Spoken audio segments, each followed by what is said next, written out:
Good evening. Good evening. My name is Kwabena Rasuli with the Clear the Airways project. And this is a project whose main goal is to remove the vile, violent, and vulgar music that's broadcast on commercial radio throughout the U.S. Typically, when we speak in classrooms or with groups, we'll ask this question. The question is, when we ask this question, we'll ask the youth or the students to don't answer it at first. And the question is, if Young Metro don't trust you. And a lot of the adults, a lot of the teachers, whatever, look at me like, what are you talking about? It was okay, now everybody answered this question. If Young Metro don't trust you, I'm gonna shoot you. Now, I can't tell, this is a place where I live, so there's probably a lot of people out here that I know. And I pretty much trust a lot of people that I know. But probably some people that I don't know, so I probably don't trust. I'm not gonna shoot you. I'm not gonna shoot you. I'm gonna try to get to know you a little bit better. Or if I got a bad vibe, maybe just stay away from it. But I'm not gonna shoot you. So, in 2016, in the city of Chicago, nearly 11 people every day was getting shot. 11 people every day. 780 people were murdered in 2016. In 2017, in January, the iHeart radio station, WGCI, like most radio stations, they do the top 10 and top 11 songs of the night. And 5 of the top 10 songs they played this night in late January 2017, less than a month after these horrific numbers came out, 5 of the top 10 songs had in them, if Young Metro don't trust you, I'm going to shoot you. Including the song Bad and Bougie. Also was a song called XBITCH. There was another song from Kanye called About Stretch Out My Arms to My Father, but he even said in there, if Young Metro don't trust you, I'm going to shoot you. Then there was another song by Big Sean, I can't think of the name of it, and there was a rapper named Lil Uzi Vert. Lil Uzi Vert. Lil Uzi Vert is in the news now because he had his $24 million encrusted diamond in his forehead pulled out at a minstrel fest in Florida recently. Lil Uzi Vert had a song said, it was called You Was Right. He went to the club, he met this sister at the club, and he took her to the bathroom to do, he took her home. But the guy, one of his friends said, oh, we should have took her in the bathroom. But he took her home, got busy with our guests, and kind of fell for her. Then he found out that she was with 5 other guys. He got mad, he took it out on her family, got with her sister, and then made her vanish, made her disappear. Top 10 song on this radio station. And also on that song, If Young Metro Don't Trust You, I'm Going to Shoot You. Understand, every time our children tune into a radio station that's targeting them, they're being called ends. I don't use that word, so I'll spell it out or I'll say it. I don't use that word. It's the most despicable, disgusting, dangerous word in the history of English or any other language. But they're being called that, they're hearing that word over and over again. The women folk are being called B's and H's, and they're being encouraged to go out and shoot and kill people. This is every day, all day, on not just these radio stations in Chicago, but all around the country. So, again, we're with this group called the Clear the Airways Project, and we're asking the question, do Black Lives Matter in hip-hop? We're going to talk a little bit about the history of hip-hop, just a little brief history. We don't have time to do more than that. This important golden age in hip-hop, leading up to the turn of the century, what happened, how we messed up. Today's pornography, the mainstreaming of this debauchery, and current movements to remove and clear or remove this madness off these radio stations. Again, a target specifically our children. So we say 40th anniversary, but it's like the 42nd anniversary of commercial hip hop in 1979 when we first heard Rappers Delight and we first heard King Tim III from the Fatback Band and things like that. So those are the founders in the corner, Cool Herc, Bambaataa, Grandmaster Flash. Elements of hip hop culture are MCing, which is rapping and MCing, DJing, which is playing, that's what I do more so is DJ. B-boy, which is dancing, graffiti art, and that knowledge. Got to have that knowledge in there. Hip-hop on record, again, 1979, I mentioned some of those artists earlier. It was about fun. One of the things we talk about with hip-hop, we talk about peace, love, unity, and having fun in hip-hop. So Run DMC, a lot of fun music. Who did he say with that? Untouchable Force Organization, UTFO, Cool J, and others. It was some kind of hardcore hip-hop, but just hard hip-hop. Boogie Out Productions, Public Enemy, Eric B. and Rakim. Eric B. is, Rakim is interesting. Rakim is still making good music. And you can count on your hand many times he cursed on the song all these years, and nobody calls him sorry. So he's a good example of what we mean, what we mean when we talk about not unnecessarily using some of this language that we use. And then, of course, the Gangsta in the Bio, Ice-T, 2 Live Crew, ends with Attitudes. So the golden age of hip-hop, and people debate around when it came into being, 86, 87, to probably the mid-90s, but we were into a lot of good things that were uplifting our people. We were learning the values. We were studying lessons from Jawanza Kajufu. We had Dr. Frances Cresswell, and she said something interesting. I'll just say it right now. She's a recent ancestor, and I was just looking through one of her videos. And at the 24-minute mark of this video, she said that rap music has annihilated the self-respect of black people. Annihilated it. We'll get back to that. But just talk about some of these other movements and groups. We'll learn more about the Black Panthers. I got a lot of artists in there who were kicking knowledge in their music. And we were in the midst of this, what we call Afrocentric 80s. And I got Kool Moe Dee down there because he had this song, which I still think is one of the most profound songs in hip-hop, called Knowledge is King.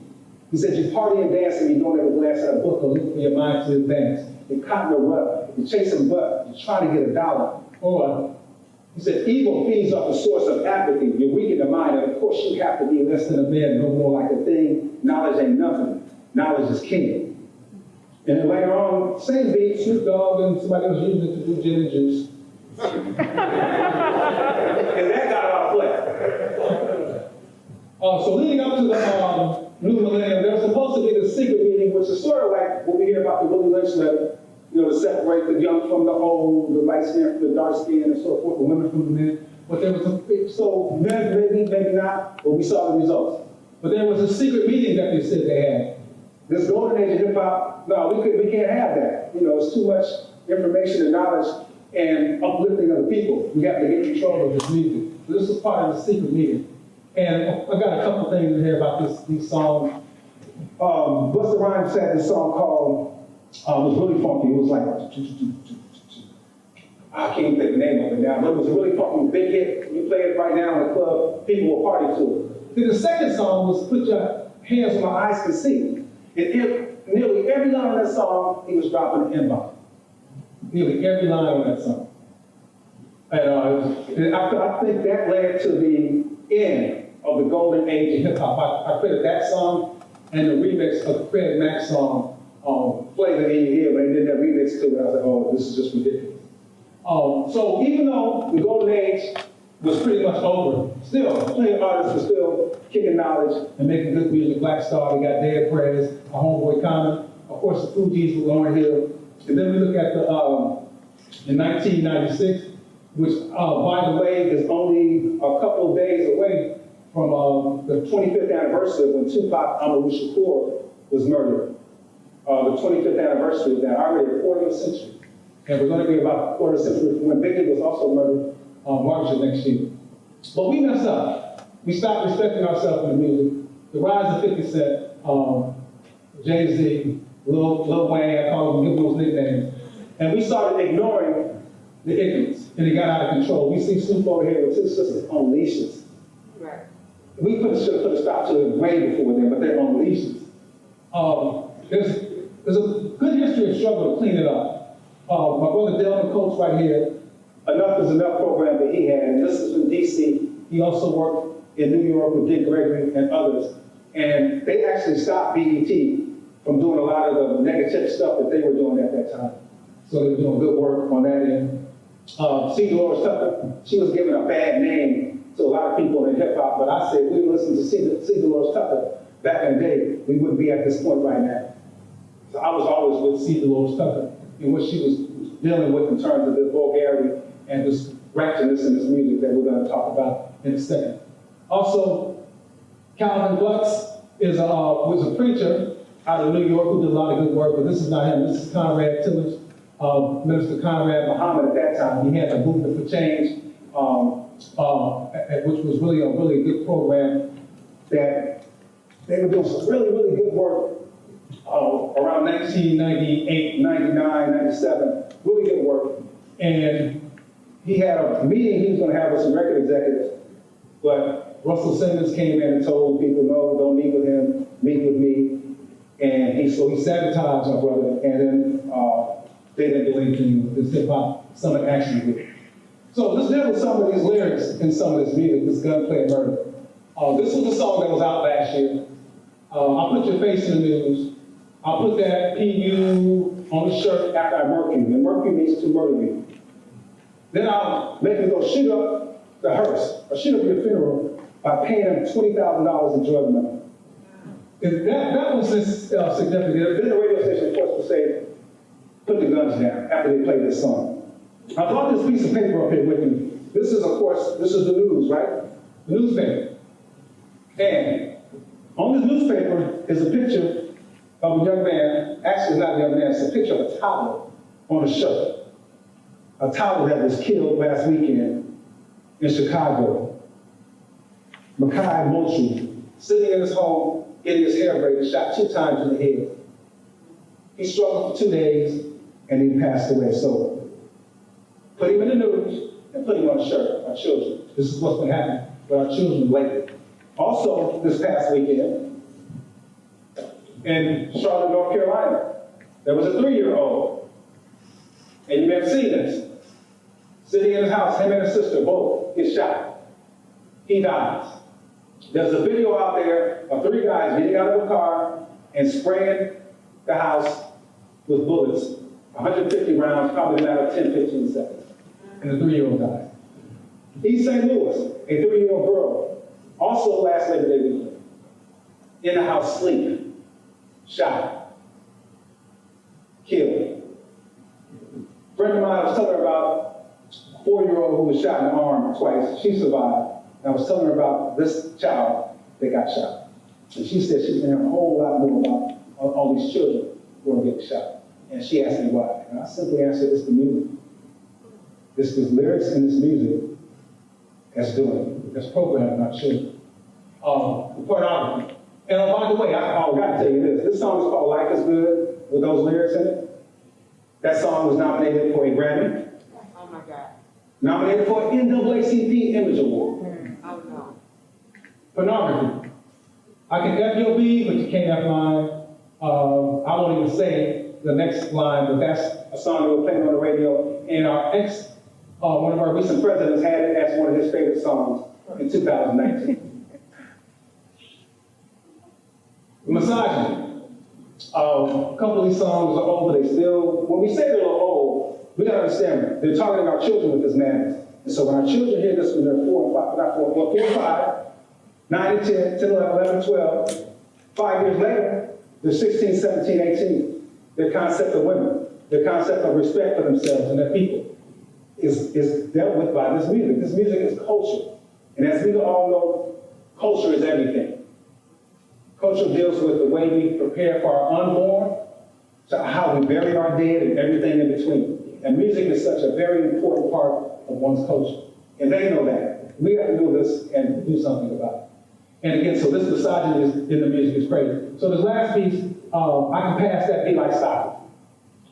Also nominated for Grammy. Work with this group called the National Black Leadership Alliance. We have this periodical that we put out, this urban news piece. And one of the things we said in our inaugural piece was we talked about how if you would take that N-bomb, that N-word out of these songs and replace it with gay, replace it with a derogatory term for Jews, you think it would get nominated for NAACP Image Award? No. Or Grammy? No. No way. You can't take that anymore. So this mass media promotion of this poison is what we talk about even with these award shows. But iHeartRadio, we call them No Heart. They own stations throughout the U.S., and they've been protested in Jacksonville, all over the country. They play this poison in Indianapolis. They have a station in Milwaukee, station in Memphis, in Philadelphia. BET, like I said, we talked about them. They've been dealt with a little bit, but they still have the BET Awards, which also support and push a lot of this madness. Crawford Broadcasting. Crawford Broadcasting is located right here in Hammond, close to us in the Chicago area. And so we had a petition that we put out condemning these radio stations. Plenty of people signed a petition. So our group, the Clear the Airways Project, we filed a complaint with the FCC, pretty much a formal complaint with the Federal Communications Commission. The Federal Communications Commission has decency standards. The FCC has decency standards. They said that you cannot play profanity or indecent content between the hours of 6 o'clock in the morning and 10 o'clock at night, because those are the hours that our children are most likely to be listening. They respect the First Amendment, but they say, because our children are listening, you can't do it at that time. Obscene content is never allowed. And as you all saw, this is the sort of obscene content that they play constantly on these radio stations. So with our complaint, we sent it to the FCC, their lawyers, not just from Crawford, also from iHeart. We filed against both of them. They had to respond. They responded, and we responded back. It took nearly a year before we finally, after getting with our local congressman, got a response from Crawford. And the FCC dismissed our complaint against Crawford, stating that they, as their licensee, they trust that they will do what's in the best interest of their community. And so they dismissed our complaint against Crawford Broadcasting. However, we still haven't heard anything about the iHeart station and what they push, which is some of the same poisonous products, the same music to our children. So this is just some information about some of the demonstrations that we have. And what we have to understand is that we need to protect our children. Our children, they cannot fend for themselves. They look for us to protect them, and we have to protect our children. And these are some of the adults. Last year, there were 200 rappers who died. 200 rappers. The vast majority of them were murdered. And we talked about the death of Biggie and Tupac. And with Biggie and Tupac, again, when they were killed, it was big news, but it wasn't that many rappers that we were hearing about getting killed. So it was ridiculous. So, and I'm going to do a quick story about Lil Marlowe. Lil Marlowe was one of the 200 killed last year. And so with this work we do, I looked it up. Let me look up some of his songs. And so I looked it up, I saw Lil Marco. And Lil Marco was a little slim brother in his videos, disrespecting women, gun toting, and slinging drugs, dropping in-bombs all throughout the video. Also, let me check out another one. There was a big dude named Lil Marco. Same thing, disrespecting women, gun toting, slinging drugs, dropping in-bombs. Then I looked again, I made a mistake. It was Lil Marlowe that was killed. Looked up his stuff, same thing. Same thing. And so this is such a pervasive thing that's happening right now that we must deal with. This Megan, Pete, and also Tory Lanez. Megan's, of course, her stage name is Megan the Male Horse. A stallion is a male horse. So, not no disrespect, but Megan has a song out that she was awarded Grammys for. NAACP Awards. The song was called Savage, her and Beyonce. And in the song, she brags about bleeding the block. So, allegedly, she was shot while she was with this brother, and she was laid out on the street, bleeding on the block. Fortunately, she's okay. But this is a quote, I'll leave with this quote from W.B. Du Bois when we deal with all these issues of our crime that we're having in our children, in our streets. But the chief problem in any community cursed with crime is not the punishment of the criminals, but the preventing of the young from becoming trained to be criminals, And this is what this music is doing. We have a campaign right now. We're saying that any source of music that disrespects our women and talks about shooting and killing black people, we say turn it off. #turn it off. Thank you.